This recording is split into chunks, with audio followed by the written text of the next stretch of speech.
കാലിത്തൊഴുത്തിൽ പിറന്ന വിണ്ണിലെ രാജകുമാരന് മണ്ണിലെ രാജാക്കന്മാർ സമ്മാനിച്ച് ഒന്നുണ്ട്: കുന്തിരിക്കം. മിശിഹായുടെ പൗരോഹിത്യ സ്വഭാവത്തെയും വിശുദ്ധിയെയും സൂചിപ്പിക്കുന്ന ഒന്നാണ് ഈ കുന്തിരിക്കം.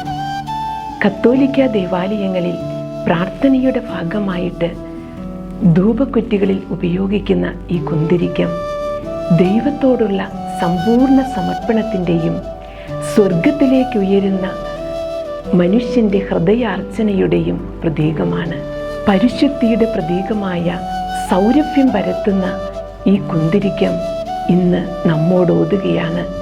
സമയമില്ല എന്ന പേരിൽ സ്വാർത്ഥതയുടെ ഉൾവലയത്തിലേക്ക് അകപ്പെട്ടു പോകുന്ന മനുഷ്യനെ നോക്കിക്കൊണ്ട് അവരനെ കേൾക്കുവാനും അവന് സൗരഭ്യം പകരുവാനും, നിരാശയുടെ നീർക്കയത്തിലായിരിക്കുമ്പോൾ പ്രത്യാശയുടെ ധൂമപടലം അവൻ്റെ ഹൃദയത്തിൽ ചാർത്തുവാനും കുന്തിരിക്കത്തിന് സമയമുണ്ടെന്ന്.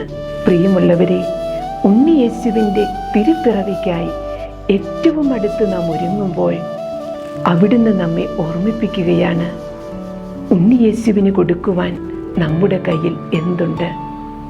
പൂജരാജാക്കന്മാർ കാഴ്ചവെച്ച ആ കുന്തിരിക്കം, അരിമത്തിക്കാരൻ ജോസഫ് ഈശോയുടെ കല്ലറയിൽ സമർപ്പിച്ച 100 റാത്തലോളം വിലയുള്ള സുഗന്ധദ്രവ്യം.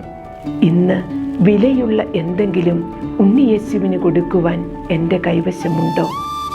പ്രാർത്ഥനയാകുന്ന കുന്തിരിക്കവും കരങ്ങളിലേന്തി സ്നേഹത്തിൻ്റെയും സൗഹൃദത്തിൻ്റെയും സൗരഭ്യം പരത്തി ഉണ്ണിയേശുവിനെ സ്നേഹപൂർവ്വം നമ്മുടെ ഹൃദയത്തിലേക്ക് സ്വീകരിക്കുവാൻ നമുക്കൊരുങ്ങാം.